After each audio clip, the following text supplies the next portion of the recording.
Act 1, Scene 1. The set is primarily an empty space. Projected on the upstage wall is the image of a Queen Anne Victorian mansion. It is in silhouette. At Rise, we hear a piano playing, along with distant operatic voice, just as we see the silhouette outline of a Queen Anne Victorian mansion. It is night. Standing outside the house, Michael, late 20s, strains to hear it. His movement is labored, but he manages to get up the stairs fairly easily, considering he lives with cerebral palsy. He places an ear against the door. He, and we, hear the music more clearly. Headlights suddenly pass over Michael. He's caught in its beam of light as the music reaches a crescendo. The music stops, followed by the killing of headlights. Footsteps on gravel come up the walk. Solomon, 23, appears, stops just short of the front porch.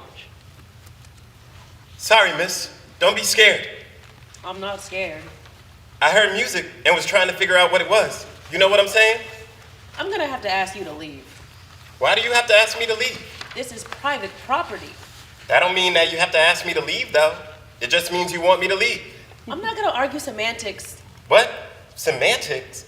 I don't even know what that is, miss. Semantics means the same thing as foolishness, so I'm not gonna argue about foolishness. Then why didn't you just say foolishness? What's the fuss out here? Don't be scared. Do I look scared? No one is scared, okay? He said he heard music and couldn't figure out what it was. That's because these children nowadays don't know what real music is. I know real music. I'm a rapper. Boy, I'm sorry to have to inform you, but that ain't real music. Well, I'm not gonna argue about the semantics of it, but I make beats and raps, so that's how I know it's real music. The piece I was playing is called Moscow, composed by Peter Ilyich Tchaikovsky. He was commissioned to compose this piece in 1883 for the coronation festivities for Alexander III of Russia. That's how I know it's real music. It's opera. Was that you playing the piano and singing? Indeed it was. This house looks like it's falling down. I didn't think anyone lived here. Then when I started hearing music, I thought it was ghosts playing it. I thought I must be crazy. Miss White and I just bought this house, but before that, it was abandoned for 50 years almost. This house do have ghosts in it. For real, for real? Not like ghosts you see in the movies, but it has spirits of the past. This house does have spirits, like the ones you see in the movies. You seen them? You seen ghosts in there? I didn't see them, but I hear stuff and feel stuff. And you bought the house anyway? We bought this house for all the spirits inside it. And if you knew what kind of place this was, you'd want to be in that spirit too. Both y'all talk funny. I can't understand half of what you mean. Well, come on down here, and I'll show you just a tiny piece of spirit that lives in this house. Miss White begins down the steps. Her movement is labored too. Michael rushes over to help her. Here, let me help you down. As soon as Michael moves, Solomon and Miss White notice his movement. I may need to help both of you. Nah, I'm fine. I got CP is all, like cerebral palsy, you know? But ain't no big thing. It don't get worse, and I've been living fine for all my 17 years. Plus, Michael flexes his bicep. I'm the strongest dude I know. Facts. Here's what I mean to show you. A signpost appears.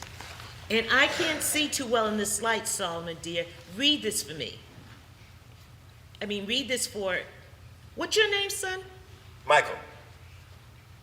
I'm Miss White, and here's my partner, Solomon. She's named after King Solomon of Israel, known for his wisdom. Reading the signpost. National Negro Opera Company. Here at the Carwell School of Music, this first black national opera company was founded in 1941 by Mary Carwell Dawson, noted for its musical genius. It performed for 21 years in Pittsburgh, Washington, New York, and other cities. This was put here by the Pennsylvania Historical and Museum Commission. Opera? In Homewood? That don't even make sense. There was a lot of black Pittsburgh, I don't even know. Of course there was. People nowadays forget everything that went on. But me and Solomon here, we're about to help everybody remember How y'all gonna do that? by bringing back the glory and the beauty of this house. Just then, a gust of wind blows past. It blows hard enough that some shingles fly off and the front door slams shut, loud and hard enough that it startles. Was that the spirit you was talking about? That was probably just the wind. All three look at the house, waiting for it to do something else. It doesn't. Don't matter. I ain't afraid of no ghost. Scene 2. Butcher, 60s, is working his garden. Solomon enters. Hi, Daddy. Well, if it isn't my college graduate, Dad, commencement was months ago. You don't have to keep announcing me like that every time you see me. can't a father be proud? You can be proud, but you don't have to be so loud about it. Fair enough. What brings you by? I have some news. News? Yes, news. News sounds like bad news. You know Apple Street, right? I know Apple Street enough to avoid it. Well, you know that big house on 7101? That broke down eyesore. I bought it. Okay. So, first off, beyond my bewilderment, as why you would do such a thing, with what money did you buy the house? You know, I've been working ever since I learned what money was, and it wasn't much. Plus, I bought it with Miss White. What? Miss White let you do some damn fool thing like this? The house is special. Special? In Homewood? With all them ruffians they got over there? All that's over there in Homewood is drugs and guns. That's part of the reason why we bought it. We'll call the bank right now. What for? What for? To get your money back, that's what for. We closed on the house months ago, Daddy. Months? And you're telling me this now? You wait this long to tell me because you knew it was wrong, is why. I waited this long because I knew this was how you were going to react. Damn right this is how I'm reacting. You 23 years old, fresh out of college, without any idea about the real world. 2 minutes ago, you were proud and loud, and now I don't know anything about the real world? Fresh out of college, naive about the world, never mind not having the financial wherewithal to make mortgage payments every month. You a child, my child. And no child of mine is going to get saddled with some rundown house that is bound to ruin their future. I have an advanced accounting degree, Daddy, a good job with a top CPA firm in Pittsburgh, and I'm a grown woman in every way otherwise. If you're so grown, what could you possibly want with that house? I told you it's special. That is not what I asked you. We're going to restore it Because it's special. because it's historical. Every place, everybody has got history. But that don't make it historical. It is. It's history that got erased, and by remembering what once was, we make it historical. Girl, you got crazy, talking crazy mouth. Because that don't even make no kind of sense. I'm not a girl. I am a woman. And seeing how men do women, minimizing us, especially black women, is exactly the reason I bought this damn house. Oh, don't blaspheme. Madam Mary Caldwell Dawson. You ever heard of her? No. She started the National Negro Opera House, the first all-black opera company in these United States. In Homewood? Pittsburgh, Pennsylvania. And what's that got to do with you? Miss Mary got her education at the New England Conservatory. She graduated in 1922. She tried to make her way in New York City, but she was black. It was the Great Depression, so she came back home to Pittsburgh, determined she was gonna make her mark. I'm still waiting to hear about what's that got to do with you. Miss Mary auditioned for the Pittsburgh Opera Company. Wanna know what they told her? That she could sweep the floor? That's right! But rather than sweeping white people's, pardon my language, Daddy, sweeping white people's poo-poo under the carpet, she came to start her own musical school. All through the 1930s, she taught kids how to sing and play, and when all those kids got good enough, she staged Aida on her own with all the black talent she nurtured in Homewood. All that proves that she wasn't stubborn. And that's what it's got to do with me. Solomon is not exactly in Butcher's face, but she's gone toe-to-toe. Butcher softens. He reaches into his wallet, takes out $1. See, this here is the first dollar I ever made is in Pittsburgh. See the year? It was printed in 1999, the year we moved here from Guyana. I was 9, I remember. I keep this dollar with me because it signifies everything I did for this family to make a new start. This dollar has value. And what if I took that $1 and spent it? Would you feel like the hard work you did would just be erased? Why is it that you've got an answer for everything? Because that's how you raised me. Don't settle, stand up for what I believe in, and live with a righteous heart. I don't agree with what you've done buying that house, but I guess I have to agree with your righteous heart. Thank you. I appreciate you, Daddy. So what now? I need money. Scene 3. Michael in front of the silhouette of the mansion, dwarfed by it. His cell phone is out. It's playing a beat. Although he's by himself, he starts talking. See, I got GarageBand, and I make beats. But I didn't stop there. See, you can lay on other tracks. Michael presses a button, and a piano gets laid on top of the beat. Tchaikovsky's concerto that Miss White was playing. Hear that? Dope, right? And then, He presses another button, and an operatic vocal track merges with the beat fortified Tchaikovsky. oh snap! Didn't think I could do that, could you, dog? He presses another button, and an operatic vocal track merges with the beat fortified Tchaikovsky. Yo, what was that? He stops the music, looks hard at the house. The light flashes again, almost like it's winking at him. Dang, is Miss White in there? Nah, it's 2 o'clock in the morning. She home in bed. He just watches. The house stays dark. Nah, I know I seen something in there. It's like you're trying to tell me something, but you can't speak. I'ma guess you thought my track was cool. And that's cool because I made it for you. Miss Mary, is that who's trying to tell me something? And 2 flashes of light suddenly come from the house. Dang, what was that? Scene 4. Solomon in front of the house. She's sweeping the porch. Miss White is sitting, maybe knitting. Miss Mary was able to do what she did because she married an electrician. In them days, even though the Depression was on, if you had a skilled trade, you could make a good living. But how can people afford music lessons?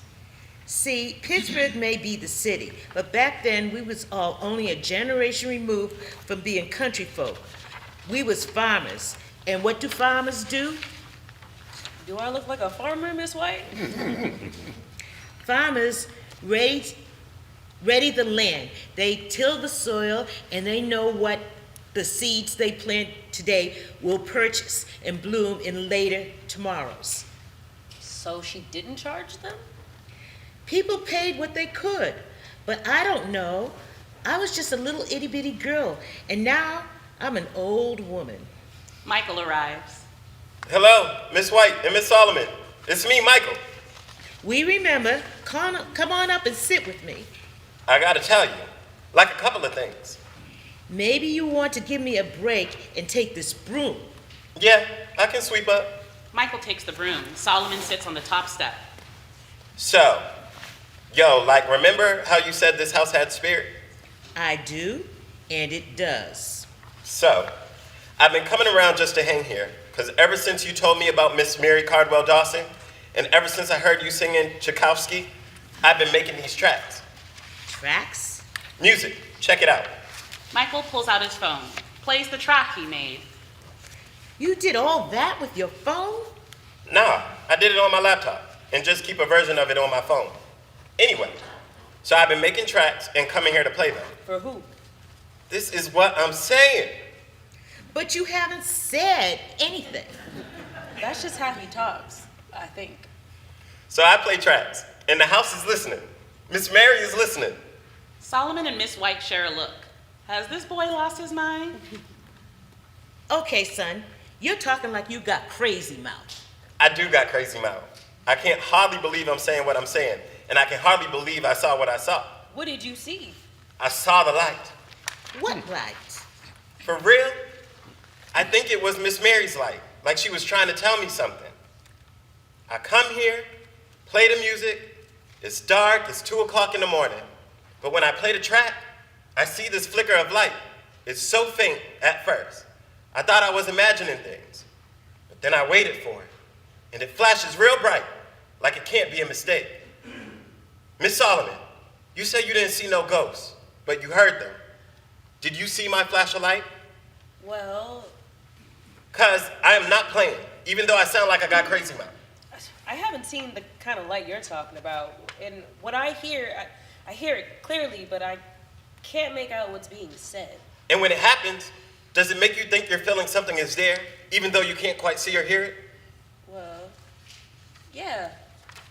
Now, I know this house has got spirit because I know what went on. But now, you're both done gone round the bend. What are you going to do to fix up and save this house? We need to raise money. I can help. How? I'm going to make an album. An album? Yep, and when we release it, everybody in Pittsburgh will know what happened here. Well, Michael, you can't read anything about what happened here without knowing what happened here. Miss White, that's why you're going to tell me what happened here. All right, then. All right, then. Well, I'm gonna leave story time to y'all. What you going to do, Miss Solomon? I gotta come up with a story of how we're gonna get this money. Scene 5, the front porch. 3 chairs are now on the refreshed-looking porch. Miss White and Michael sit. See, what I'm feeling is that if Miss Mary only knew what became of her house, what became of the world, she wouldn't believe what happened. After all she lived through. What wouldn't she believe? You seen the news, right? Black folks getting killed in the streets by police, by racists. Black folks filling up the prisons. Why wouldn't she believe all that? Because times change, Michael. People don't. what you mean? I mean, don't you know the hallmark, defining characteristic of black folks ever since we got to America is perseverance. Miss Mary persevered, like all of us have to. Look, we still have to. Now, but none of this is going on in the news is news to me because some old fear and I hate has been up against us since before God spoke to Moses. But Miss Mary did so much. A lot of us did so much. You heard of Woogie Harris. Woogie? What kind of name is that? Hear him tell it. Woogie was the name fit for a king. Mr. Woogie Harris owned this house. I thought Miss Mary did. She rented the top 2 floors with the music school and the ballroom, but she might not exist in your imagination if it weren't for Mr. Woogie Harris. Back then, a lot of black Pittsburgh would not exist if it weren't for Mr. Harris. How'd he do that? It was the 805 was how he did that. Huh? August 5th, 1930. You know the lottery, right? Dollar and a dream. In them days, we called it the number, and it wasn't sanctioned by the state of Pennsylvania. It was run by men like Woogie Harris. He ran his own lottery? Yes, he did, but it wasn't the only one. But on August 5th, 1930, Woogie Harris and his partner Gus Greenlee turned all of his competitors out. What happened? So, the daily number was always the 3rd and 4th numbers of the New York Stock Exchange closing, and the 3rd number of the balance. I don't understand that. It doesn't matter. You wouldn't need to understand what you would need to understand is that people would play a routine number, their birthday or the date, and lots of people far and wide played that date. August 5th. The 8th month, the 5th day, and all the number men all up and down, all over Pittsburgh, all over America really had to pay out with money they didn't have. It was like a tsunami event, but Mr. Harris and Mr. Greenlee, because of their diversified, shall we say, interests, they had the money to pay out everybody's winnings. Dang. How much money was it? Well, let's suffice to say, it was a lot. So Mr. Woogie bought this house not soon after that windfall. He was like the boss of the neighborhood. Yes, but Mr. Woogie also knew that not everybody was fortunate as he was. So whenever somebody needed something that they couldn't afford, Mr. Woogie made sure they wouldn't go without it. Rent, food, or what have you. He was like Robin Hood, you mean? When Miss Mary came to see him in 1941 with her idea for a music school and an opera company, he understood what she told him. What did she tell him? She knew that he knew that black folks were just as capable in the arts as they are in any other area of professional life, and that she was talented and educated artist, qualified to help the young, rusty butts running around the neighborhood develop their musical talents. So, Mr. Harris rented Miss Mary the top floor of this artistic and musical enrichment of the neighborhood. All that with the 805 happened? It wasn't even hardly born, but that's God's honest truth. I hadn't thought of any of this in years. History gets erased. Time goes by, people's memories go, and after a while, there ain't no one left to remember. Michael rises, presses his ear against the house. What are you doing, child? I'm listening. You heard ghosts again? This house don't seem like it wants to be forgotten, Miss White. I'm listening. Just to this wall. 'Cause if these walls could talk. Something occurs to Michael. He's got a lyric in his head. I gotta go, Miss White. Where are you going? I got a lyric in my head. Scene 6. Solomon is on the porch, alone. She's on the phone elsewhere, on the stage, but in another locale. Nina speaks back to Solomon. They're in the middle of a conversation. That's why everybody's been telling you that you should not have bought that house. Everybody? Who's everybody? Solomon, come on now. You've been calling people asking for money for the last month, and you know people gonna talk, don't you? Because if you don't know that... Look, Nina, I just know that my problem has a solution. Yeah, sell that house to somebody who knows how to fix it. That's not what I meant. Then what do you mean? I mean that in the history of problems, there are people who are problem solvers. Like, how did we put people on the moon? Girl, you know I don't believe nothing like that ever happened. You don't believe we've been on the moon? How many times has the white man told just to protect their own? Good point. I know. That was a bad example.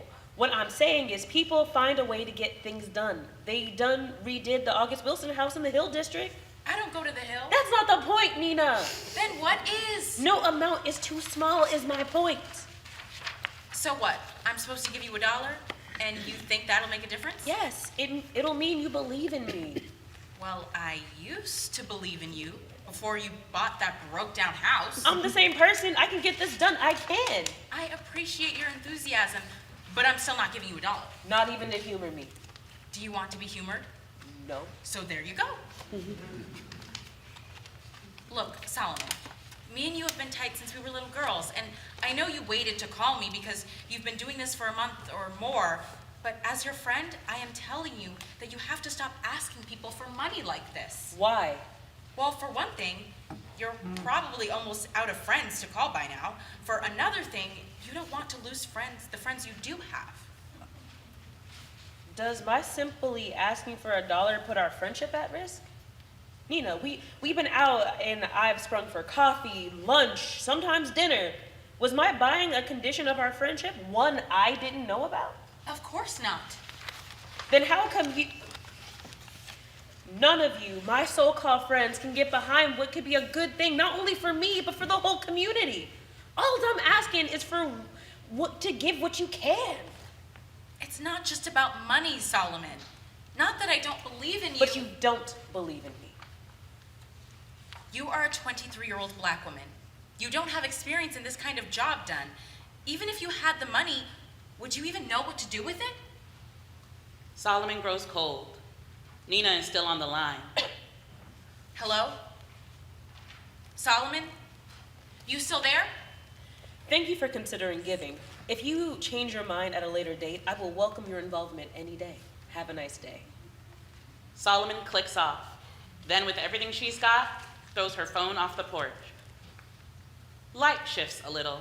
Then Michael enters, holding Solomon's phone. Scene 7. In the new light, time has passed. Miss Solomon, this looks like your phone. That can't be my phone, because if it was, I'd be able to phone a friend with it. That phone don't reach anybody I might call a friend. You sound mad. I am mad. Want me to tell you a story? Cheer you up? Nah, I'm pretty happy feeling bad right now. I'm gonna tell you the story anyhow, because they say misery loves company. Well, since you are company and I am miserable, you may as well tell me the story. This house is whack, is my story. Like, I've been doing research on Miss Mary and Mr. Woogie, but do you know the Joe Louis story? He used to be the boxing champ, right? He was the heavyweight champion of the world. That's bad arse. But more than that, I found out that he was in World War II. They named him the Brown Bomber. And he became an American hero, not just a black hero. But after the war, the IRS came for him. It's true as death. The IRS. When he was champ, he wasn't thinking about his money.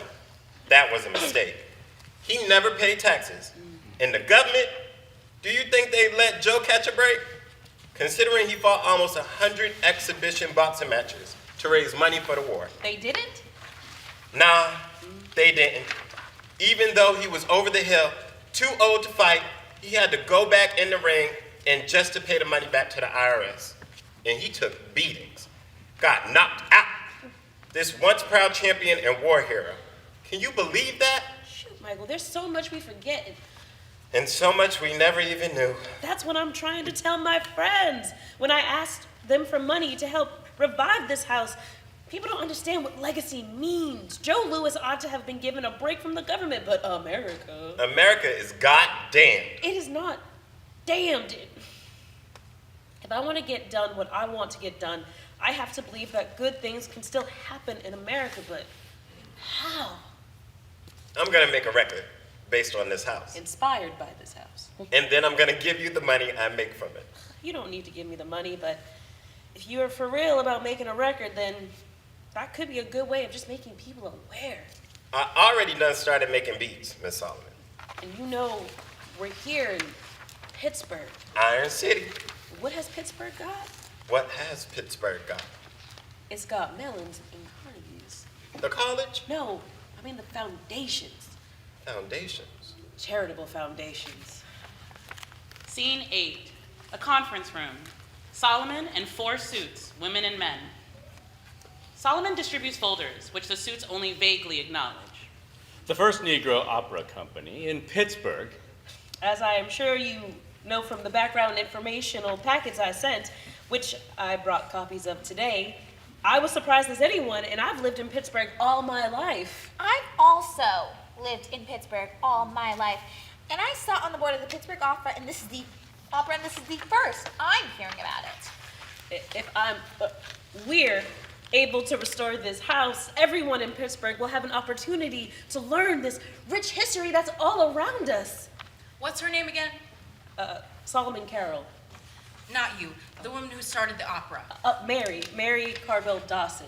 Oh, yeah. Which is, to my point, the restoration of the home is not just about Miss Carwell Dawson's contribution to the culture of our city, but also to raise awareness about our shared history generally.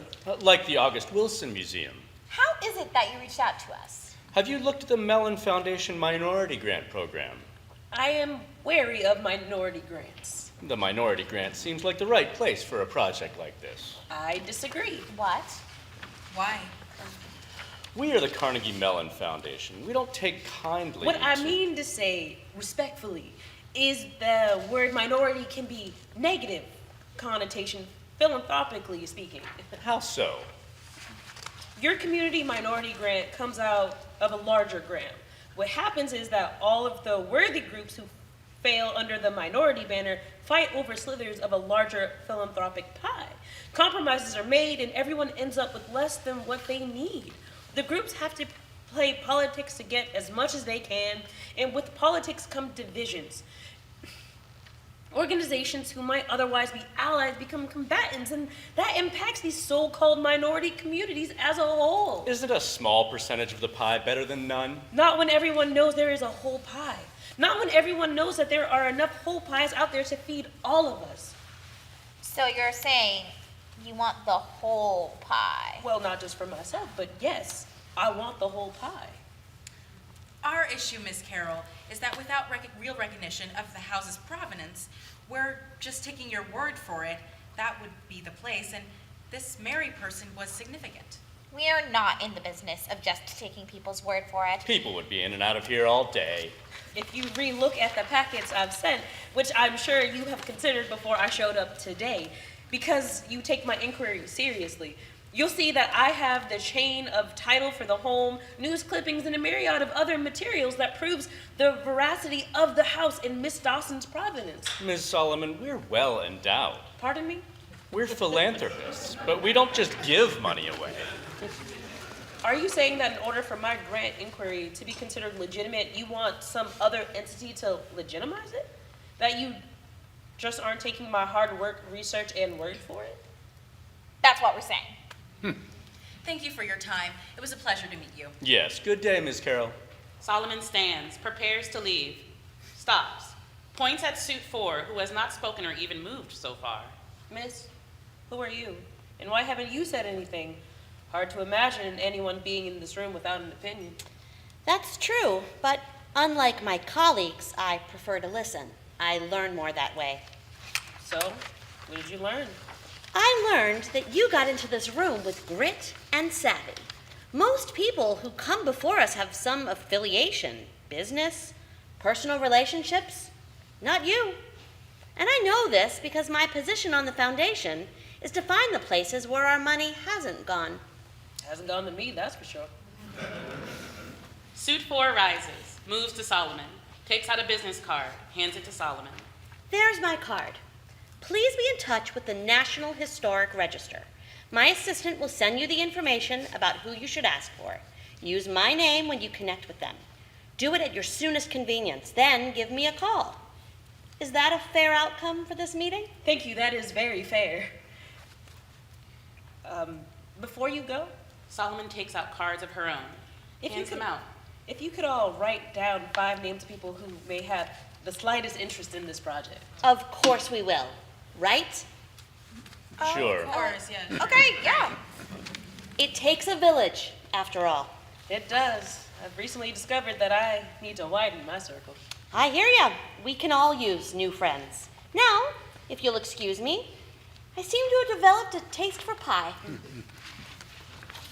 Scene 9, Michael in front of the house, raking up trash. $80,000. That is a lot of money. What would I buy with even $100? Mother lover, what would I buy if I had $20? Well, I should probably pay my phone bill first. Then I should probably get some food for dinner. I'd get wings and cornbread and rice and some collard greens. Then I would maybe buy, I don't even know. After all that, I'd probably be out of money by then. At some point, Solomon has entered and heard some of this. Who are you talking to? Holy coconuts, you scared me. I didn't even know you was there. What were you talking about? Nothing. Dreaming about money. Heard that. I was thinking about that $80,000, but then I was thinking, sweet sugar, what would I do with $100? I read about some rich billionaire who bought a gold toilet. Ain't that some foolishness? Nah, Miss Solomon, that's some cock-out. But I read all about all gold, $30,000 iPhones. I swear, what people value, it just makes no sense to me. Who was the rich person? I don't know. I don't remember. I wonder if it was Beyonce. Don't blast me now. Don't you dare speak against Queen Bey. All I'm saying, if Bay and Jay knew about Mary, then we'd have that 80 grand. If wishes were horses, beggars would ride. Huh? It's an old nursery rhyme. It means a wish is just a wish and that you can't eat hope. Still, it's fun to dream, ain't it? Say, this house was all good, all restored. What would you buy if you had all the money in the world? And you can't say feed the hungry or save the planet or teach the children. Be selfish. What do you want? I don't think like that. Everybody a little bit selfish, Miss Solomon. This America. Just because this is America, that don't make selfishness right. Well, we're here now. We ain't make the rules, but as far as I can tell, rules of America is there ain't no rules. Well, if there's one thing I'd like, if money were no object, is a motorcycle. Like one of those, like big loud ones, like a Harley Davidson. That's bad arse. What do you want? Why do you want that? Because they pass me on the street or the highway, and I can hear them coming, feel them coming, and when they pass me, they fly by loud and then just keep going. I imagine they got stuff to do, places to go, people to see, names to take if any foolishness goes down, and I want to be like that too. If I had a bike, I'd be business motorcycle mother flower. Bet. You want to be free. For real. I wish Mary was here. Tell me what to do. What you mean? She was used to going up against all these white folks when black folks were denied opportunities by law. She made a national opera company, trained all the musicians, took her show on the road against all kinds of obstacles I don't have to face. That's because she dared to dream. No, she dared to make her dream real. You think it was easy for her? No. That's right. It wasn't easy. Nothing is easy. I mean, I try not to complain about having been born like I am, but I think that my life would be hard if I was born any other way. All I can do, though, is try to keep myself strong. And then I put on foot in front of the other, like this. Michael walks his walk, ending up facing the house. Solomon takes in his labored steps. You ever listen to Busta Rhymes? No. He made this track, 60 Seconds. He's talking about how there's 84,000 seconds in every day. And I was thinking, out of all those seconds, like, it can only take 1 or 2 to make a decision to brush your teeth, make breakfast, read a book, or even change your whole life. 1 second, a whole life can change. But how many seconds do I waste in a day? Deciding nothing. Every second we can all decide to take 1 step toward that thing we want to make our life just even a little bit better. That's what Mary knew. And that's what you know too. You got all that from Busta Rhymes? I just get to thinking, that's all. Now you got me thinking too. What you think? I think I know my next step. Scene 10. Solomon on the phone in the recording studio. Her dad nearby, half listening. The National Trust for Historic Preservation application process, it takes a minute. Yes, I understand. It can take months, but in most cases it takes years. Where's this property at? I mean, can you tell me where it's located? It's in Pittsburgh, Homewood neighborhood. It was built in 1984. It's Queen Anne Victorian architecture and... Oh, no, I meant who lived in the property and what makes it worthy of a historical preservation. Well, the house has been recognized by the Pennsylvania Historical Museum Commission as being one of the first national Negro opera companies in the United States, begun by Mary Cardwell Dawson. Black folks in opera. I've heard a lot of stories in this job, but that's a new one. Yes, well, And who's this Miss Mary? Mary Cardwell Dawson. She your family? No, but Are you the owner of the house? I personally own the house. I should also say, in Pittsburgh during the 1940s and 50s, the house served as a meeting place for Pittsburgh's black elite. Lena Horne, Duke Ellington, boxing champ Joe Louis, Roberto Clemente, they all stayed there.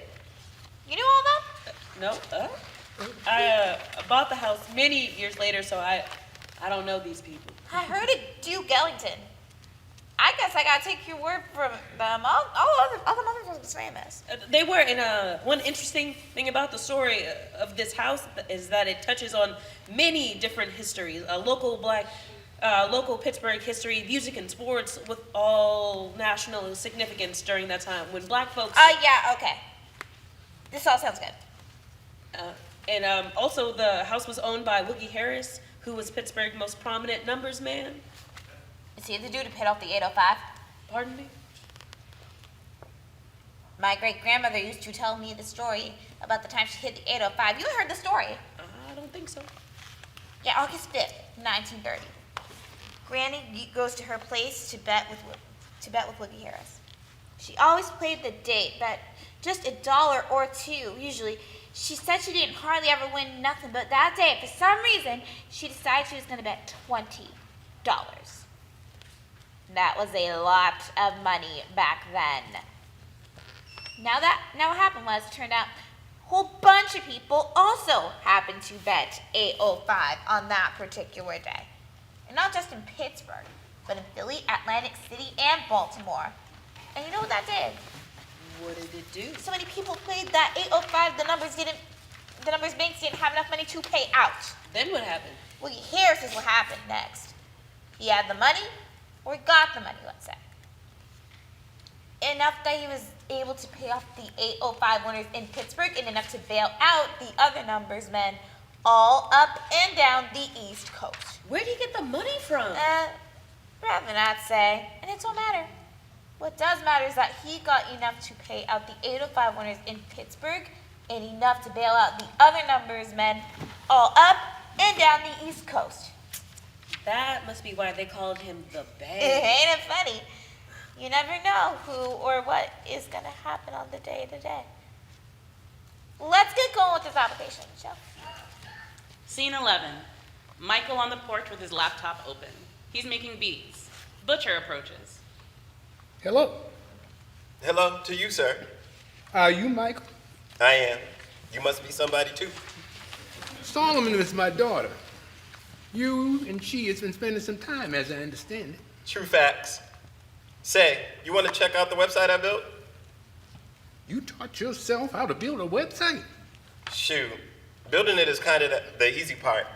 It's just getting the design flow down is the hard part. Butcher comes up the porch. What kind of content? I don't know.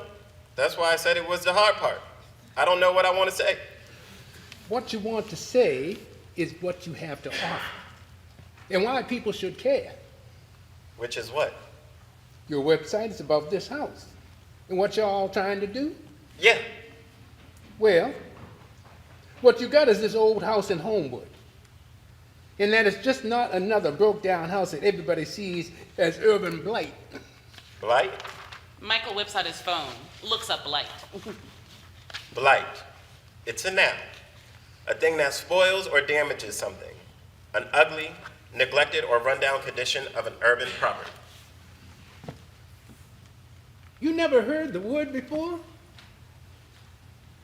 But look at you looking it up. I'm starting to want to know all the stuff I don't know.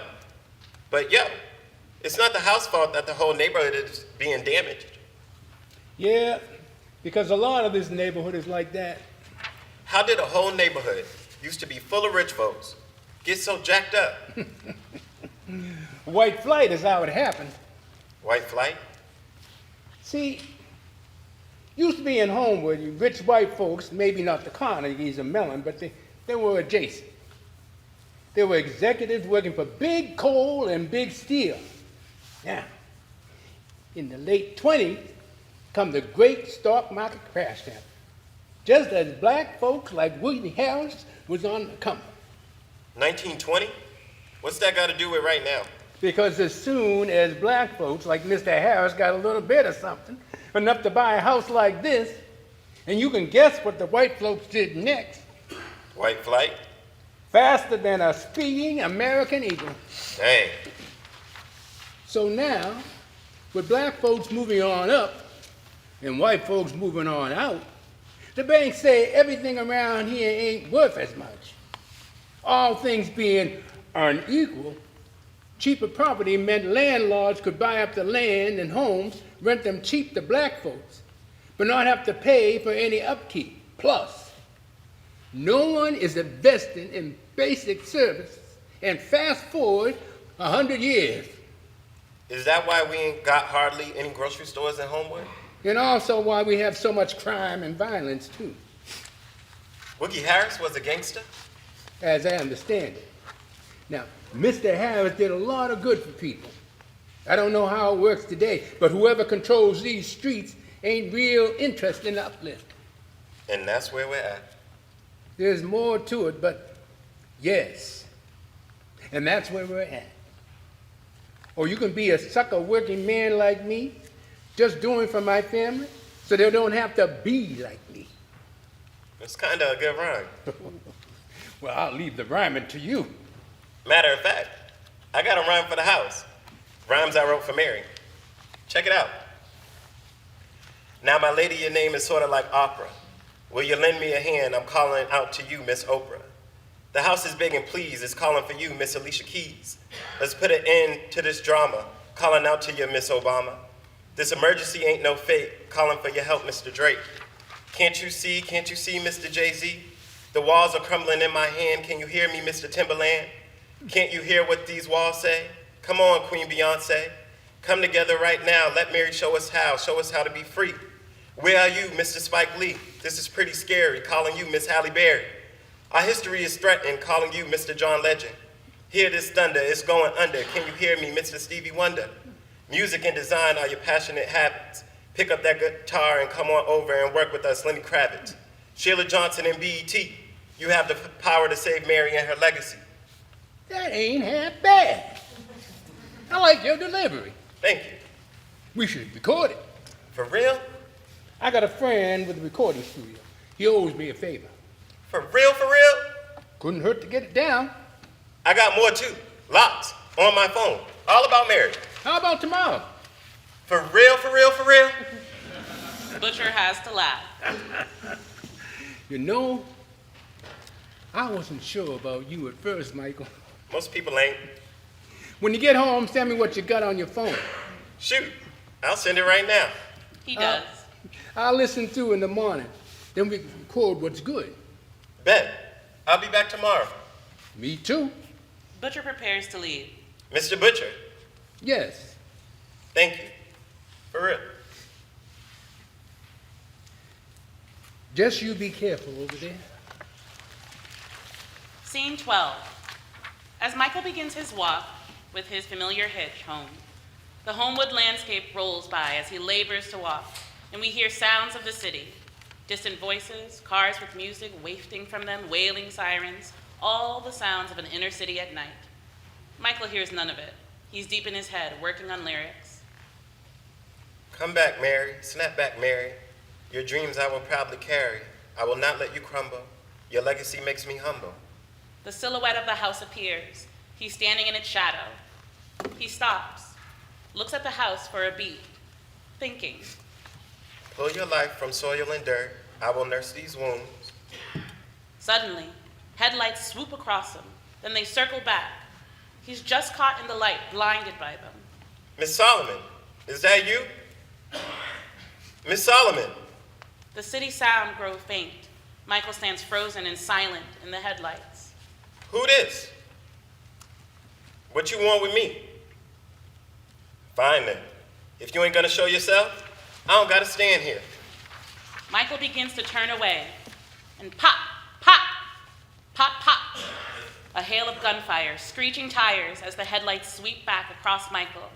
He stands for a beat, then falls to his knees, and then all the way to the ground. Sirens suddenly wail as the lights fade all the way to black. Music slowly fades, soulful keys and wah-wah guitar. Act 2, Scene 14. In the black, a mirror ball descends, spinning, throwing its reflecting light across the space. An operatic voice comes through the music. With it, Michael rises, feels himself, checking himself, spinning light all around him. Abruptly, the lights fade all the way up, spinning light gone, and Michael sees a stairway appear. There's a closed door at the top. He spins around, looking. He doesn't know where he is or what's happening. There's faint noise coming from up the stairs. He looks up, listening hard. He puts a foot on the first stair and the wood cracks, breaking the stair. He tries the second stair. It holds. Carefully as he can, he begins to climb the stairs. With each step, the stairs ache and creak. About halfway up, he steps through another broken stair. The faint noises grow a little louder. Extracting his foot, Michael keeps climbing, making sure he won't fall through. He's almost to the top when the door flies open. Behind it stands Woogie Harris, sharply dressed, prodigious in a three-piece suit, pomaded hair, a brandy-filled snifter in one hand, a Cuban in the other. His shoes shine like mirrors. This is my house. Huh? I said this is my house. If you say it's your house, then I believe you. What is in your mouth? Is them gold teeth? You mean my grill? I've seen people with gold tooth, but I ain't ever seen anybody with a whole gold mouth. You must be rich, boy. So are you? Am I what? Rich, boy. I said, you deaf too? No, I'm not deaf, and I'm not rich either. Then what are you? And what is going on with all them naps up in your head? You mean my dreadlocks? I don't know what you call them, but you look like some kind of Sasquatch, Loch Ness monster looking kind of thing. You're just gonna stand there looking at me? I asked you a question. What was the question again? Who are you is the question.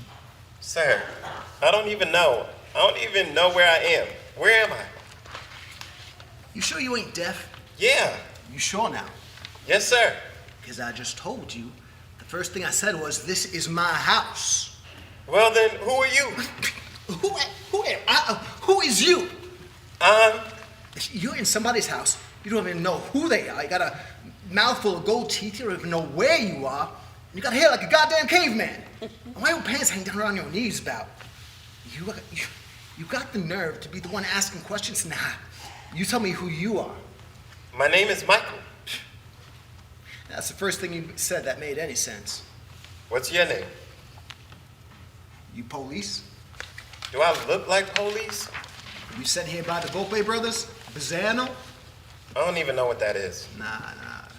No Italian mobster, knuckle dragging as they are, would be working with a caveman-looking mug like you. You still didn't answer my question. Fine then. My name is William R. Harris. You know what the R stands for, No. Replete. You know what that means? Michael takes out his phone, punches up his dictionary as Woogie watches in stunned amazement. Replete. Filled or well supplied. Sensational. Very full or sated. Now hold up. I am filled and well supplied, but I am not sated. Let me look up sated. It means satisfied. One thing I learned in this world, or any other, is that I will not, shall not, and cannot ever be satisfied. I always wanted more. But still didn't answer me. Your name though? Everybody who's anybody calls me Woogie. What? You're Woogie Harris? You heard me? Is this 701 Apple Street? Well, see now. That's a complicated question with a complex answer. What'd that mean? It means... I ain't quite sure what it means, not just at the moment. Why not? Because look at me, and look at you. And it seems to me, anybody who's got eyes in their head and brains between the ears can understand that although you, Michael, and me, Woogie, are occupying the same space and time, but somehow we're coming from different dimensions. I feel that, for sure. What's the matter with you, boy? The way you walk. That's my blessing. If you say so. I know all about you, Mr. Woogie. See, we may be coming from different dimensions, but where I come from, I learned all about you. And Mary. Sweet shit. I must know about 100 Marys. And you may think you know me, but that half ain't never been told. Lights shift to a hospital room. Solomon and Butcher look over the bed. There's a slow beeping indicating a heartbeat. What kind of soldier shoots a gun like that? Just aims loaded and points and shoots at a person. We don't know who shot him or why. Are you saying Michael was into something he shouldn't have been? I'm not saying Michael wasn't just in the wrong place at the wrong time. I'm saying we don't know. I'm saying I don't know how the person could kill. Look at him. Look at his life. He's just been through so much, and it is only ever the sunniest and optimistic person. He's so upbeat. At first, I thought it was a joke. You know he's been writing songs. Yeah, he said, but I haven't heard them really. He sent them to me. He did? When? Just that same night all this happened. I put him on the mic.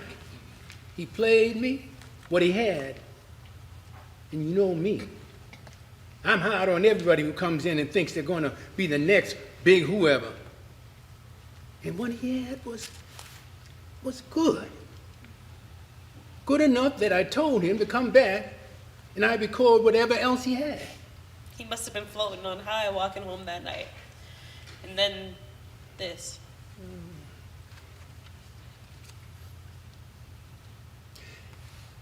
He's maybe not going to come through this. I have to believe he will. Oh, everybody wants to believe some. Is this about Michael or is this about me in the house? Oh, don't start on me now. And we wouldn't be here grieving over this child if it wasn't for me having bought that house. Another thing is, Michael is the only other person in my life that ever believed in that house. Like I believe in that house. Fine. He believes in you and you believe in him. I'm just asking myself, how much can a body take?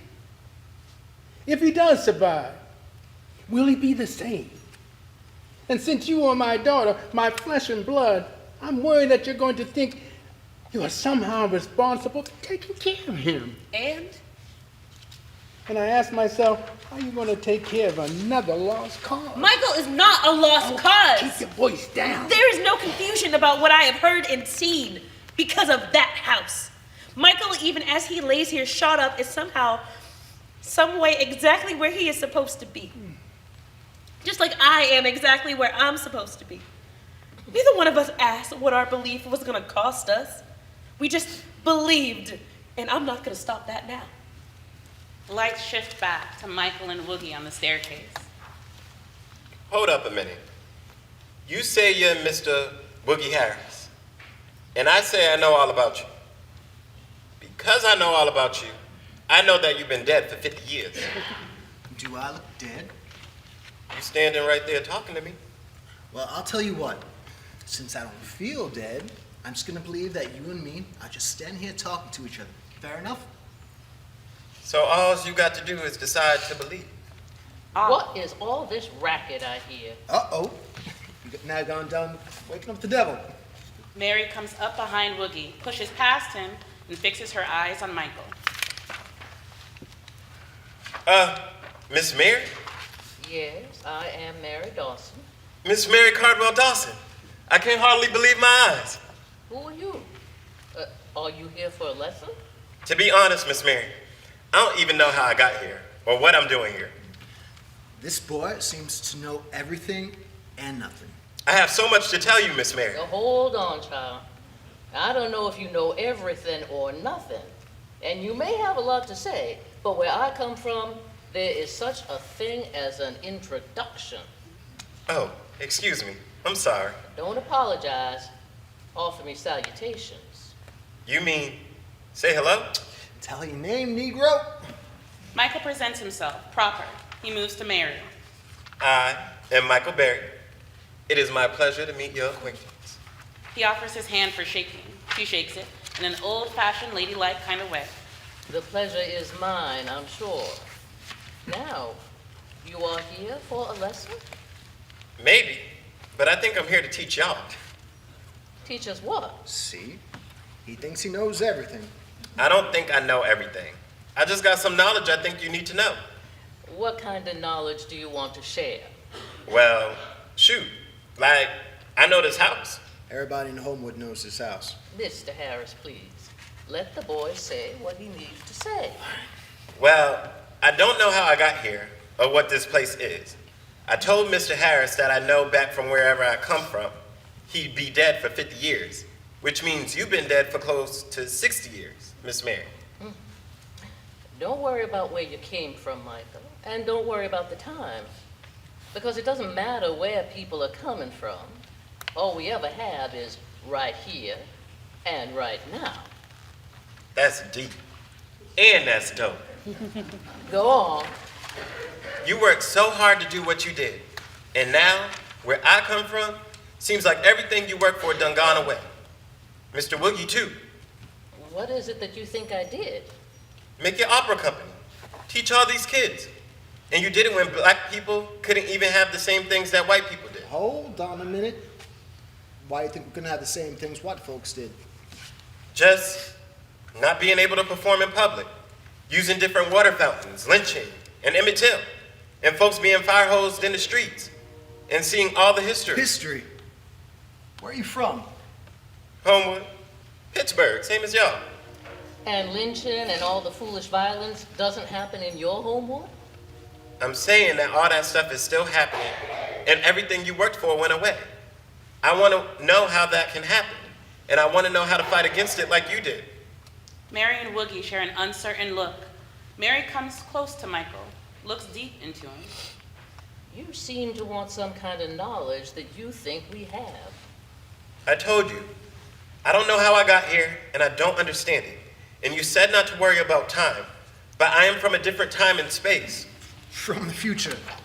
You're a future man. Yes. Mary and Woogie share another uncertain but astonished look. Well, future man, what do you want to know? Miss Mary, I want to know everything, but it seems like I don't even know where to begin. Then start by telling us about you. I want to be a hero, like y'all are heroes. Mr. Harris, you hear this? Suddenly, we're heroes. Only folks I was a hero to was after the numbers hit. What's that mean? What Mr. Harris means to say is that he was an everyday hero. He may have used slightly unconventional methods, but he did some good too, just for goodness sake. See now, here's your first lesson. People love Miss Mary for her ability to put shinola on something. What's that mean? They ain't got shinola where you come from? Look at, see my shoes? Woogie shows off his wingtips, polished to a sheen. Shined up with shinola shoe polish. What Mary does is a kind of glass half full kind of thing. It's polished with the nasty of nastiest and make it shine like shinola, you dig? Oh, she makes everything pretty, you mean? And what good I did came from the fact that I could only make good by doing bad.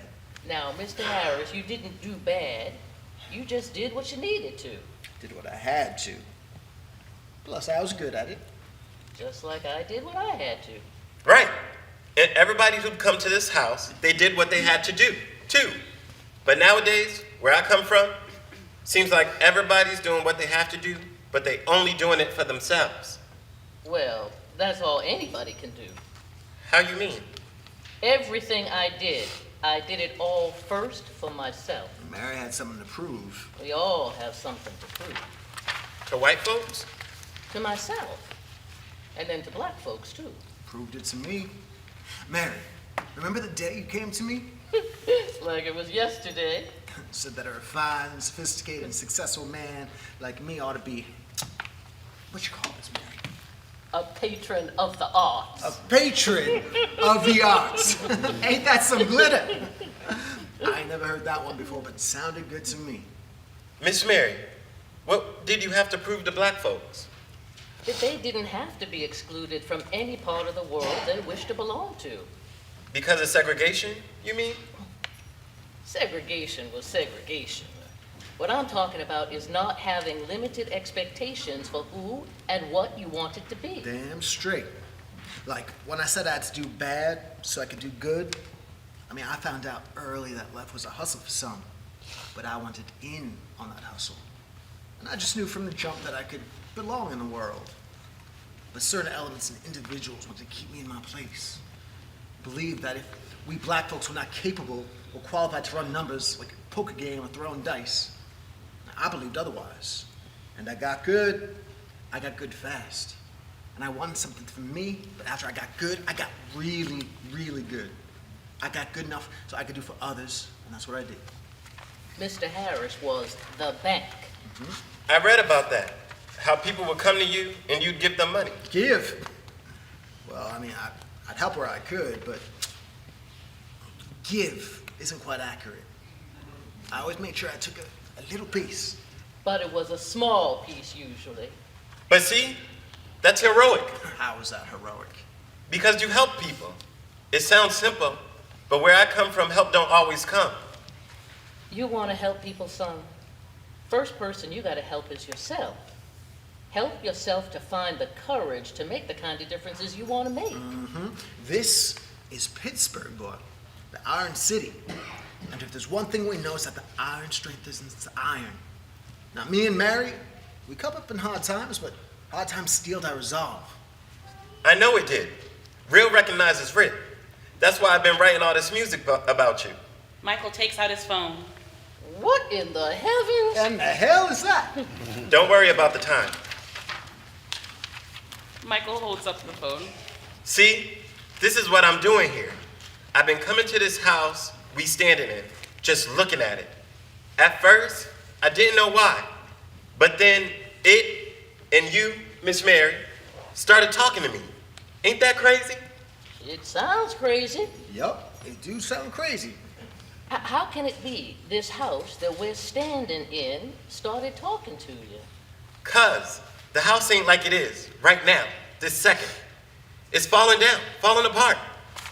But I'd look at this house in the night, and it raised up something inside me, the wind's churning up voices from the dust of yesterday. Then I met Miss Solomon. Who's Miss Solomon? She's the lady who owns the house now. My house. She owns my house? And it's falling down? Miss Solomon is trying to save it, I guess. Now, we're trying to save it. How's this Miss Solomon own my house? I don't know what happened, but it's hers now, and she means to save it. But not just save it just from falling down, but saving Miss Mary's legacy. And yours, Mr. Woogie, and Mr. Joe Lewis, and Mr. Roberto Clemente, everybody's legacy, from being wiped away, just clean forgotten.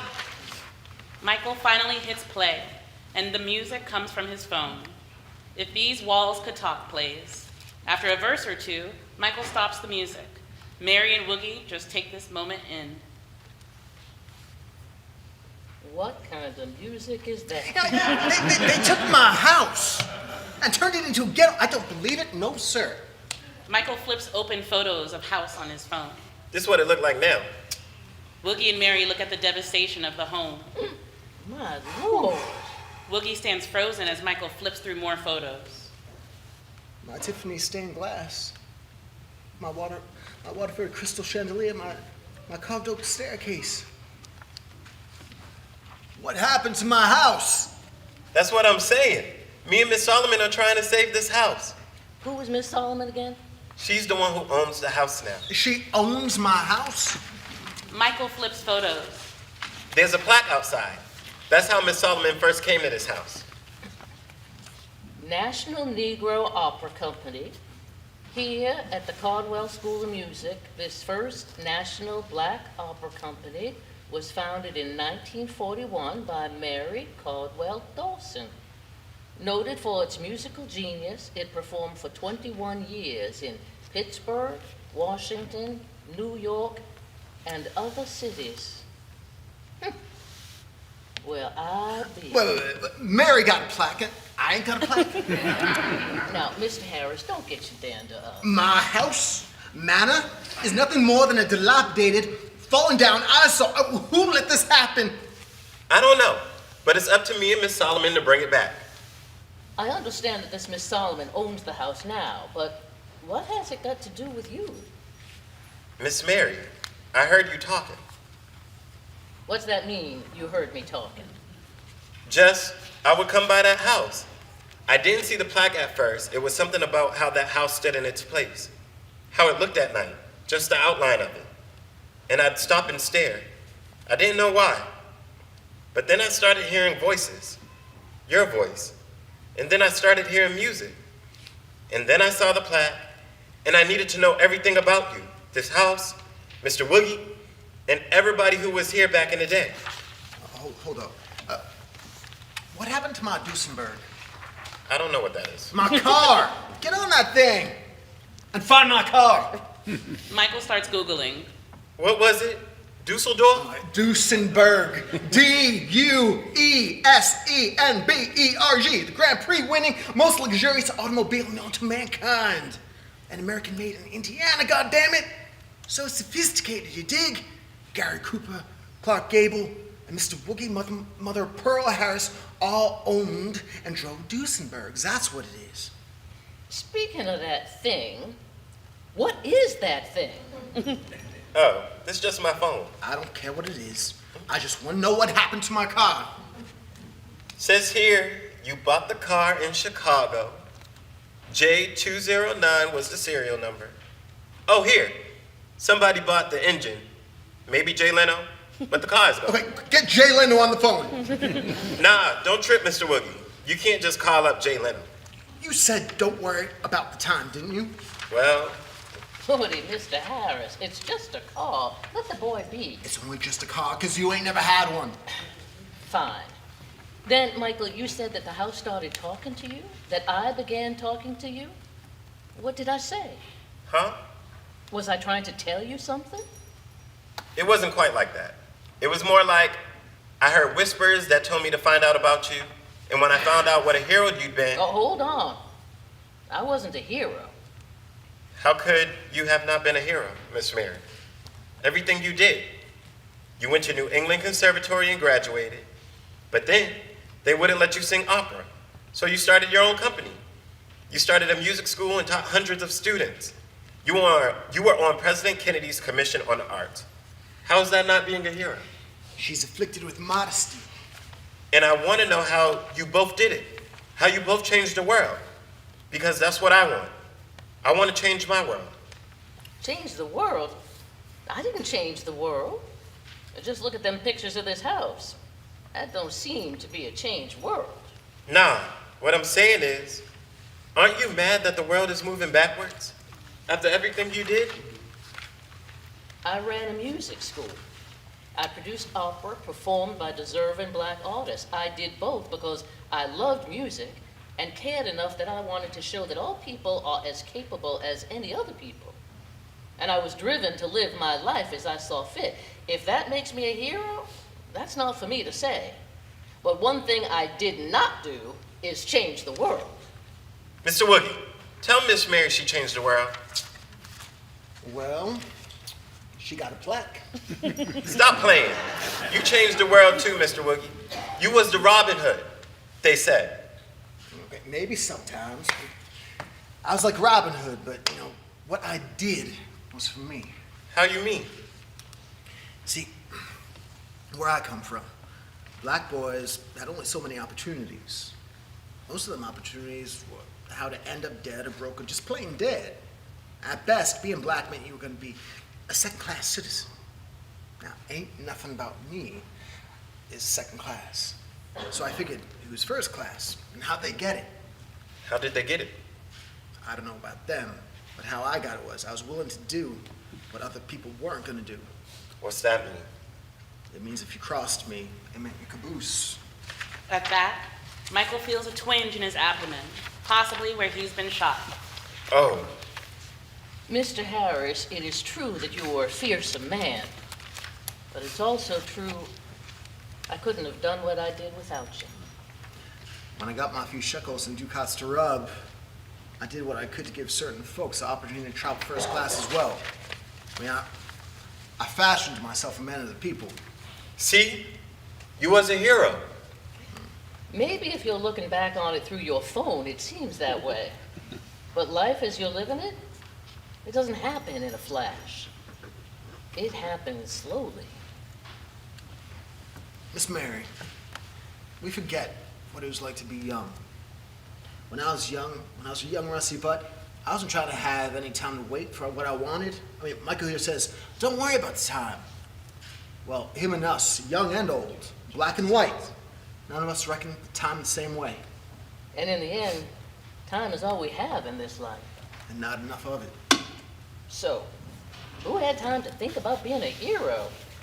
I had something to prove and work to be done. Well, now I got something to prove, too. Which is what? You worked so hard and made your worlds better. Looking at my world now, seems like all your work got undone. I know my house and car got undid, but what else? Did black folks have to go back to riding in the back of the bus? No, They still got separate bathrooms, swimming pools, and water fountains? no, People still getting lynched, strung up from trees, drugged behind trucks, drowned in shallow rivers? not in the same way, but I mean, black people get famous and rich, have their own TV shows, and we had a black president. Black president. President of what? The United States. Say what? These American United States? Barack Obama. That don't sound American. Is he on the thing, your phone? Yeah, Michael Googles, shows Mary and Woogie his screen. Ooh, he's handsome. that's an old picture. He don't look like that no more. Is that his wife? Yeah, Michelle Obama. Damn, that's all black right there. What else does it say? Woogie takes the phone. Barack Hussein Obama is an American politician who served as the 44th President of the United States from 2009 to 2017. A member of the Democratic Party, huh? Telling Dixiecrats went along with this? He must have. He was the first African American. Is that what we are now? What else were we? Gosh darn it, back in the day we was lucky to be called black. Now we're African Americans. Yeah, but we're still black too, Mr. Woogie. You say all the work you think we did got undone, but seems to me at least some progress has been made. All I know is, if you look at who is poor in America, it's still mostly black folks. When you look at who is in prison in America, it's still mostly black folks. When you look at who gets the best education in America, it ain't black folks. But when it comes to making real changes, nobody knows what to do to make life better. And I want to make life better. Mr. Harris, seems to me this young man needs direction. And since we are here, it has fallen to us to give him some. I don't understand this place we're in, but I'm going to take charge of this child's direction. Will you help me, Mr. Harris? I should be do that. I mean, Miss Marion, what we've been doing here this whole time? Just now we have a sense of purpose. Mary walks off, then returns rolling in an upright piano. With a flourish and maybe a cracking of her knuckles, she sits at the piano. She hits one chord hard. Soon as she does, lights go black and stay there for a beat. When they come back up, Solomon and Butcher are inside the house, in the same place that Mary, Michael, and Woogie just occupied. You just come from the hospital. No change. He's still under sedation. Did you talk to his family? The nurse said his mother comes when she can, but she's working as well as pregnant. That boy has got a hard idea of living. Times are tough all over, Daddy. Solomon sighs heavily, sits at the base of the stairs. What are you doing here? Oh, I come to see about this house that's gotten you and Michael so worked up. Come to see why you keep with Michael. Well, I sympathize with him. It doesn't seem to have much of an idea what he's doing with his life. Did you find what you were looking for? Seems like just another broken down house to me. You're my daughter. Of course I love you. I hear a butt coming. But if you don't see any return on your money anytime soon, it's time to make another plan that involves selling this property for whatever you can get. Then get on with your life. Suddenly, we hear, faintly but clearly, the chord that Mary played previously. Butcher startles. What's What is that? that? Did you hear a piano? You heard a piano? The chord rings out again. There it goes again. Clear as day. They both just look at each other. Butcher confused, Solomon coolly. If I heard that, that would mean that there's more to this than just some old, broken down place. I ought to sell and get on with my life. A light flickers, maybe makes a zap sound, flickers again. Is this place haunted? Depends on what you mean by haunted. What it is, though, is what it has is It's spirits of the past, spirits of its people, spirits of its glory. If you're really quiet, you won't need to hear anything, but you can feel it. Then, let's be quiet. Both are. They are still for a long moment, and then a faint surge goes through the lights. They dim for a moment, and then a palpable hum rises. The lights surge up and burn blindly bright for a flash, then return to normal. You're not selling this house. Lights crossfade back to Michael, Mary, and Woogie. We're gonna need some help. Help with what? Help with helping you. Help with helping you figuring out what you need, as opposed to helping you get what you want. All I want is to make this house live again, like it used to. Then let's make it live again. Now, let's see.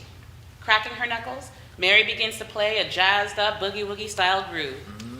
That's a groove I could get used to. Now, Miss Mary was all about that opera, but what I wanted was all that jazz. I mean, you heard of Duke Ellington, Count Basie? Oh, Duke Ellington. So handsome. So sophisticated. So in tune with the times we lived. And when old Duke was in Pittsburgh, he was the only one that started calling me Big Old Daddy. Now Miss Mary is playing that beat. Makes me feel like I'm back. I didn't even know I was gone, but dig here. Woogie enacts a little jig, dancing to Mary's playing. That's right. Big Old Daddy coming back in town. You're gonna shake this town till it percolates. Oh, not bad, Mr. Michael. He's feeling good, so lay his money down. And feeling good, so lay that sugar down. Woogie makes a suggestive move directed at Mary. Careful now with your fresh mouth. From off, a deep booming voice calls out. Hey! Sugar. Who's that? No, we done it now. We woke up the dead. Who is it? Joe Lewis appears at the top of the stairs. He's about 38 years old, dressed in his shirt sleeves, tie hanging loose around his collar. I'm trying to sleep. Who's making all this noise? It's the bomber. Come on, Joe. Get your brown bomb booty down here. Is that Woogie Harris who I see? In the flesh and blood. And Miss Mary, is that you? Hello, Joe. Michael is stunned and awed. Is that Joe Lewis? In the flesh. Dang, it's like the Wizard of Oz. Joe moves down the stairs, tying his tie. I feel like I've been sleeping in an ice age, like I just woke from the dead. This seems like Apple Street, but then again, it feels like some other kind of place. Who's this young fella? Joe Lewis, this is Michael. It seems that Michael, well, he's conjured us awake from the eternal. Eternal. I feel like I've been asleep, but I don't feel like I've been dead. It's something hoo-ha you can't explain. Like how you lost to Max Schmeling in 1936 and I lost half my money because of it. Oh, but you won all that money back and then some in 1938 when I knocked Schmeling out in the first round. Michael, I'm Joe Lewis. Oh, I know who you are. Lots of people think they know me. I know everything, cause I'm a boxer too. You box? Not like you. You're the champ. Even with my legs being what they are, I still train. Find me another boxer with cerebral palsy, and I can beat their butt. That's good. A fighter must have confidence. Because once that bell sounds, you're on your own. Well, that's good. I might steal that. Nah, Mr. Joe, you said that. I stole that from you. Say what now? Dig. Check this out. Michael pulls out his phone again, starts scrolling as Joe looks on. What in the world? He says it's a telephone. He told us we had a black president. Black president of what? Here, all those quotes are yours. I can show you how to box. I can teach you every technique and trick I know. But I can never make you a fighter. That comes from inside, and it's something no one else can give you. True words ain't never been spoken. And there is no such thing as a natural boxer. A natural dancer has to practice hard. A natural painter has to paint all the time. Even a natural fool has to work at it. Mr. Lewis, I didn't know you were so funny. Well, I didn't have much chance to be funny, Miss Mary. At least not publicly. All I knew back then was I had to be tough to stick it out, or I'd wind up being nothing. You're Joe Lewis. You can never be nothing. Don't get it twisted, kid. I mean, Joe, Miss Mary, even me, we all could have ended up nothing. Just like everybody else is in life. I mean, just like you. Life is a thin line, a tightrope. You gotta do all you can to stay on that line, whatever tightrope you choose to walk in life. What tightrope line are you walking? For real, for real? What other kind of real is there? I guess, in one way, I'm trying to save y'all. From what? Well, like, I hadn't ever heard of none of y'all, and I've been in Homewood all my natural life. And every one of you did so much for yourself, for your community. Mr. Joe, you was the heavyweight champ of the world, a hero for black people in America. Mr. Woogie, you were willing to help anybody you could, lending them money for their businesses and whatnot. I even heard you'd help folks with grocery money or buy books for the black schools. And Miss Mary, after I found out about you, you done changed my whole way of seeing the world. But nowhere I come from knows who any of you really are. Then I walked the tightrope of having CP, cerebral palsy. Kid I grew up with was born with it. I mostly don't even think about having a disability. My daddy taught me to take care of my body, how to keep my body strong. But sometimes I think being born this way isn't a physical disability that I have, but it's a mental disability that the world has that makes them think that people born like me ain't as good as them, ain't worthy of the same hopes and dreams, and sometimes even the same mother of pure human decency and considerations as them. And seeing that and feeling that every day, that's like walking on a tightrope, for sure. And it's a tightrope trying to figure out who I am, and another one trying to figure out who I want to be, and another tightrope trying to figure out how I'm supposed to become who I want to be. That's all my tightropes. Michael, life has a way of taking its toll on everybody. We can all see that you haven't let yourself fall off any of your tightropes. But me, personally, I don't want nobody to walk no tightropes on account of me. And that means you, too. But what if trying to get the world to remember you leads me to who I want to be? Boy, I got a point there, Miss Mary. Sure do. For Mom, What's all this crying I hear? Lena Horne appears. She's in an evening gown, neckline plunging. She is luminous and sassy, smoking a cigarette and drinking a scotch. Joe reacts to Lena, stepping toward her and then stepping back. And is that Joe Lewis I see? Who's that? That is Miss Lena. She's so pretty. She don't seem real. I am real. Matter of fact, I'm more real than I am pretty. That's how real I am.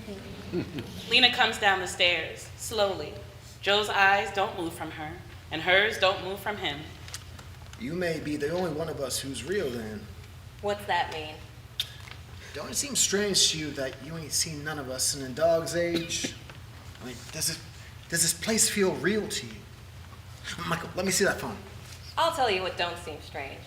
Woogie Harris talking nonsense out both sides of his mouth, not a lick of it making any sense to me. That as real as I remember your high, yelling, black, tushy Woogie Harris. Sorry, Mary, these men always seem to bring out the worst in me. What Mr. Harris means to say is that it may feel real here. We seem to be in some other kind of world. You ain't never seemed exactly real to me, I'll say that. Hello, Joe. You always seem beyond real. All I know right now is this boy. What's your name, boy? Michael. This boy, Michael, needs to be hurt, but more than that, he needs to be talked to. Whatever it feels like in here don't matter a damn to me in the face of that. Ain't I right, Mary? I believe you are. Michael, Mary here is only one of these gals who come around this house, had any real kind of sense. Always had a sense of grace about her. She don't cuss, but let me tell you, she didn't take anything. So where was I? You was about to tell this boy whatever you was gonna tell him. But, and I'm sorry, Miss Lena, you haven't even heard what I'm doing here. Nah, I heard. Or I heard enough. Michael, you say no one remembers us. But the world you come from is in trouble. That all our work got undone? That you don't know how to be who you want to be? That's all true. Forget all that. Here's why. You do the thing in front of you, and that's all you can do. Now, that don't mean you can't do big things. You can. But you gotta start every day with doing the thing in front of you. But all of you stood up for justice and for people's rights. What did I just say? Which time? I said that you can do big things, have big dreams. But you gotta do the small thing that leads to the big thing. As far as fighting for rights, I only ever did the thing in front of me. But I heard you were singing for some Nazis and... What? Me sing for Nazis? No, sorry. They tried to get me to sing in front of POWs, Germans, but I refused. Because this was the day I was to sing for black GIs. That's how bent the army was. These people got the logic of a pretzel twisted. I got to come and sing one day for white GIs, then sing the next show for the black GIs. But they put white POWs in the front row ahead of Americans who happened to be black. Ain't nobody happen to be black, just like ain't no blacks happen to be American. That's right. Ain't nobody happened to be black Americans. We was brought here, and we remained here. I never sang for no Nazis. What I did was the thing in front of me. I moved myself to where my people were, my black people, our black American soldiers.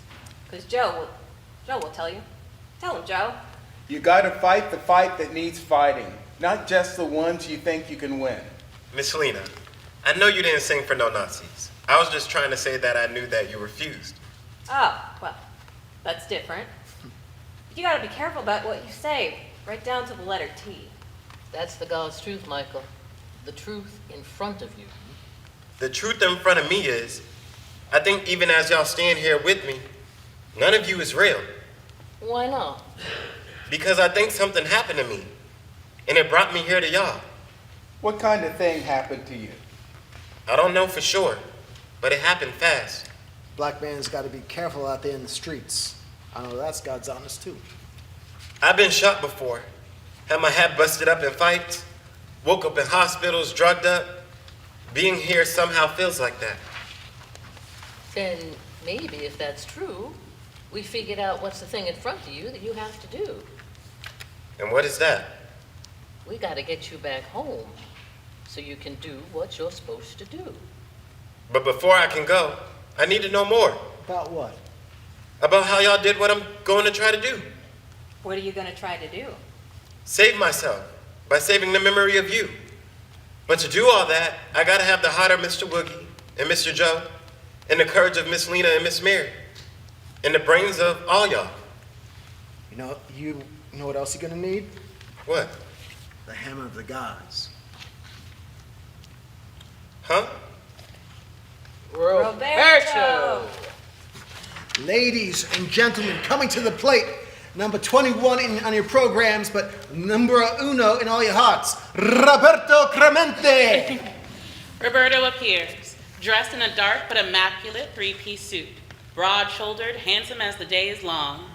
Lena and Mary greet him with embrace. Lena holds his square jaw and looks to Mary. Now that's what I call handsome. I do not disagree. Hola, Miss Lena. Buenos noches, Miss Mary. He Buenas kisses both their noches, hands. Senor Clemente. Senor Joe. And who's this? No mames, Senor Woogie Harris. Say, hey, Roberto, we want to meet somebody. Michael, this here's the pride of Pittsburgh. Roberto Clemente. Roberto, this here's Michael. Hola, Michael. Hola to you, Mr. Roberto. I know all about what's been going on here, Michael. I listen and I hear. That's my job when I'm not playing baseball. But I've seen that you want to make a difference. Is that true? Yes, I want to make a difference. But you need a little help. Roberto takes a baseball from his suit pocket, tosses it to Woogie. Woogie tosses him the bat. I'm here to show you how to help. Michael, people talk about me being an American hero, but Roberto, he's the real hero. No, Joe, this is not true. I mean, I don't want to have a fight with you, but you inspire people. You inspired me, so you are a hero. But not like you. All you did was try to save every man, woman, and child from San Juan to Homewood. I was blessed with talento, and that gave me opportunity to help. Just like you, Mike. You have talent and opportunity to help. And how you do it is by keeping your eye on the ball. Come here, I'll show you. Senor Woogie, you pitch. I'll catch. Now, I know you can hit, Roberto, but you ain't never seen my fastball. Woogie Harris, you've been dead for 60 years. You ain't got no fastball no more, if you ever did. Hey, you just shut that fresh mouth, Lena. I'm gonna show you what I can do. How many times I heard that? All right, Roberto, dig in. I'm gonna show you what I got. I'm not scared of your fastball. Senor Woogie, gotta warm up, and I gotta take my swings, but when I'm taking my swings, I'm not just moving my arms. I'm seeing too. What do you see? I see the baseball coming to me. It doesn't matter anyone's fastball, curveball, whatever. I see the ball come spinning to me slowly. That's all I see. And then I see my swing. And the bat connects with the ball, and the ball stays on the bat like it's stuck to it. And I continue my motion from my feet to my knees to my hips, locking and turning, and the power of the ball off my bat to wherever they aim. That's what I see. Comprende? Comprende. Roberto digs in, readies his swing. Joe squats, ready to catch. Woogie is all piss and vinegar, getting his grip on the ball. Lena pulls out a wad of cash from her bra, turns to Mary. Say, Mary, this here 20 says Roberto hits the first pitch right out that window yonder. This 20 says it goes right back up the middle, and Mr. Woogie's got a duck. Bet. Roberto is still as the Sphinx. He may have a slight smile on his lips. The key is to be still as the most still agua and breathe. Woogie winds up and hurls the ball.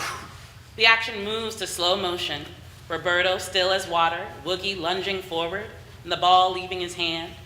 Roberto lifts his leg and steps into the swing, and then, in a split second, everything fast now, the bat cracks. The ball shoots right back at Woogie. He ducks, gets up, checks to see if his head is still attached. Lena hands her 20 to Mary. Damn! Did you see it? I saw it. You hit so hard. It's not the hitting, it's the stillness. Practice, mi amigo. Practice being like agua. Same thing with throwing a punch. It ain't the hit, it's everything that goes into it. Just like singing. It ain't Carnegie Hall, it's the Chitlin Circuit killing floor that makes the show. It's like anything and everything, Michael. Now, I don't know about all that. Now, focus and practice. Sounds like good advice, sure, but it's also true that the world don't have people doing the right thing. You know, the world turns on people doing what's in their nature and believe the world ain't full of good people doing the right thing. Now, that's the world I come from, and that's the world we all live in, whether we want to or not. I know bad people do bad things, but all I want to do is... Michael stops, oddly looks around the space. He goes to a window, looks out, looks at everyone's faces. What's the matter, Mike? I was saying, all I want is... But maybe now I'm not sure what I want no more. Maybe I think it ain't possible to get what I want. I know I gotta focus and practice in a world where bad people do bad things. Y'all seem happy. Even living in a world back then, they didn't treat you like you was equal. Now, hold up. The world may not have seen us as equal, but that don't mean we don't demand equal treatment just the same. But I ain't you. I can't just decide to be a gambler, or a singing movie star, or a baseball player. I sure can't be an opera star. I live my world, and even though it seems better, in a lot of ways it's worse. How do you mean it's worse? 'Cause I ain't got no power. What kind of power don't you got? I mean, my refrigerator broke.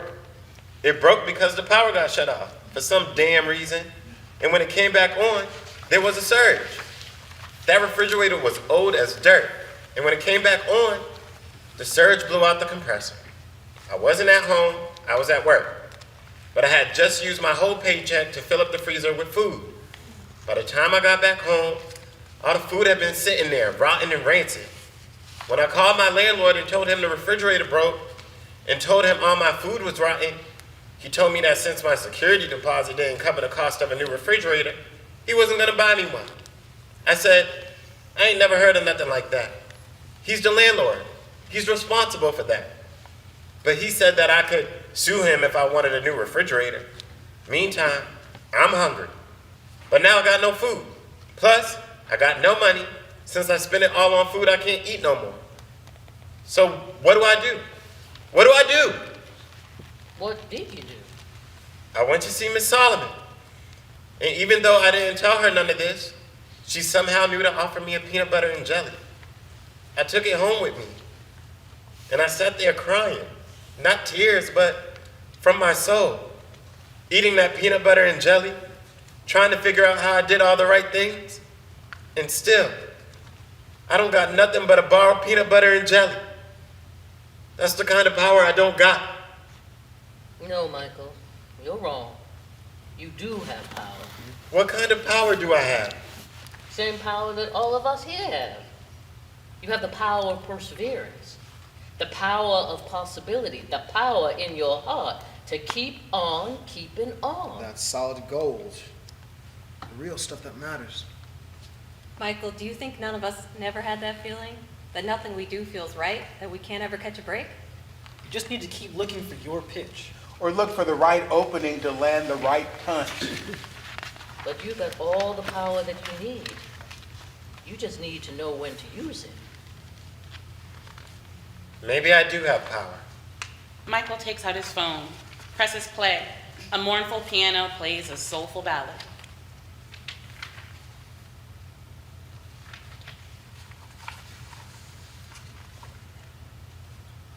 Oh, I don't have that here.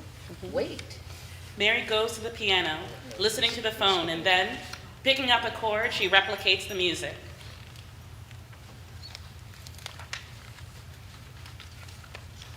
We're skipping that. If you just want to go, I need to go home, don't I, Miss Smith? Mary plays, but Michael is hesitant, but he comes closer. I need to go on home, don't I, Miss Mary? Yes, Michael. But I'll be here. We all will. Yes, we all will. Will I be all right if I go back? Look here. Ain't none of us know how we came to be here. We ain't got the hindsight as to know what happened to us. All we can do is make a guess at we ain't alive. And we don't know what happened to us, so we can't know what's going to happen to you. I know what happened to y'all. Then keep it to yourself. Why? Because we know what we did with the life we had. Life ain't about endings. It's about living here and now. All this stuff what we all been talking about. We are here now. Where and when we go is never for us to say. So go, Michael. But know God puts you exactly where He wants you to be. They all gather and look to Michael. Goodbye, amigo. Goodbye, Michael. Watch yourself out there, Michael. Goodbye. And don't take no wooden nickels. Goodbye, Mary. We'll be watching. And we'll be proud. Lights fade to black. They stay there for a beat. They fade up on Michael in his hospital bed. He stirs just a little. Lights crossfade to the hallway where Solomon answers her ringing phone. Hello? This Solomon Carroll? It is? Look here. This is the National Trust for Historic Preservation calling with an update on your application for 7101 Albert Street, Pittsburgh. Yes, I believe I spoke to you. Yeah, so like for real. They're gonna put your house up on the registry. Matter of fact, you're number 1 on the list for most endangered places in the United States. What? No. Oh, I said No, that I heard you. I just can't believe it. Y'all don't tell nobody. We're gonna put out a press release, but we call everybody before that happens to let them know. You know what I'm saying? So you're not gonna tell nobody? So I can tell. Can I just tell my family? Oh, they gonna tell somebody. I'll make the promise not to.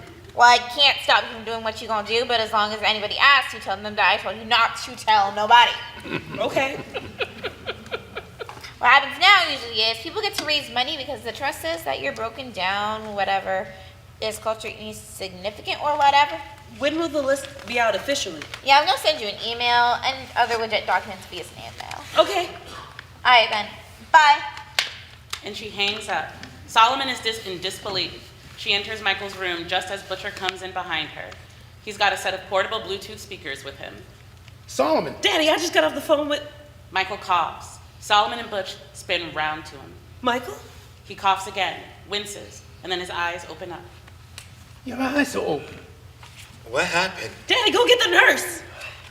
I need to get on up out of here. You ain't going nowhere. Do you even know what happened to you? No, but you're not gonna believe what happened to me. It was like I was Dorothy in The Wizard of Oz. Michael, you were shot. Just a random attack. They aren't even sure if they were shooting at you or at somebody or at something else. I'm not talking about that. I'm talking about Miss Mary and Mr. Woogie. What do you mean? I was with them. That's the drugs talking. You've been under sedation for 9 days. No, I was with them. Oh, okay. They told me that we can save the house. Speaking of that, I have news. And I have news too. Check this out. Daddy, we're trying. Nah, Michael needs to hear this. Butcher sets up the speakers right quick, presses play on his phone. A vocal track that Michael made, Rise, has been built up and tricked out by Butcher. It's got a hard guitar riff and full on everything. That sounds like me. It is you. I took your tracks and finished them. It's enough almost for a complete album. Don't it sound powerful?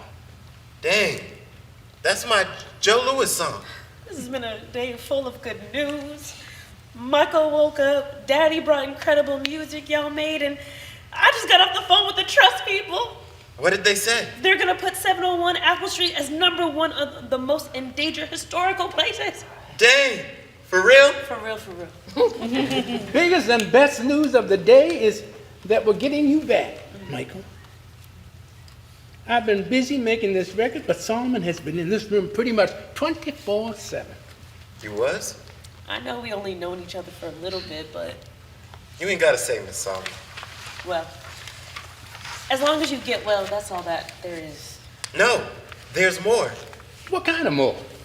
Well, I was in the house, and Mary was there, and Mr. Woogie, and Joe Louis, and Lena Horne, and even Roberto Clemente. Solomon and Butcher share a look, like, okay. And I was with them the whole time. Oh, yeah? What they have to say? They said, wait a minute, what happened to me? You were shot, Rebecca. I just said. Who shot me? It was a random shooting, somebody just popping off shots. That ain't right. You've had 2 surgeries, but the doctor says they think you're going to be as good as new. Good as new. I'm like Apple Street. I think you better rest. Nah, all I done my whole life is rest. And now I know I ain't got time to waste. None of us do. Michael attempts to sit up. Now settle down. Yeah, tell us about what happened to you. We thought we were saving that house. But really, the house is saving us. When I was with Miss Mary and everybody, they told me about how they wasn't no heroes. That they didn't do any of the stuff they did to be remembered. They wanted to just live their lives right here and right now. That whatever it was that we might want out of life, we got to do the little things in front of us. But that it wasn't no guarantee that the big dream would ever happen. They just had to do that one thing. What does that mean to you? It means that I thought I needed to have a big dream. That I had to be a rapper or a poet or just something or anything. But I don't. None of us do. So what do we need? I don't know what you need. But what I need is my own place in the world. Michael. A place to be. Michael. What if you already found your place to be? And that place is here, with us. No, that's not what I mean. I mean, I need a place to be, but more than that, I need a place to become. Lights fade all the way down and stay that way for a long beat. And come up on the house. Inside, Michael has recovered. He's in coveralls, hammering away on the floorboards at the bottom of the stairs. Unseen, Mary stands above him on the landing, watching Michael work. Solomon enters, yelling to Michael. Michael! Up here! She finds him hammering. She takes a letter from her purse. You need to stop the hammering. Work is there to be done, and we got a lot of work to do. Trust, the work is gonna get done. I got this letter today. Who from? The Mellon Foundation. What'd they say? They said they're gonna give us $2 million. Quit playing. No, Michael, this is real. This is real. It's real? It's real? So stop hammering. We gotta go find an architect and a contractor, and This house will be again. And people will know. As Michael and Solomon celebrate, lights crossfade to Mary. Woogie, Joe, Lena, and Roberto join her. What happened?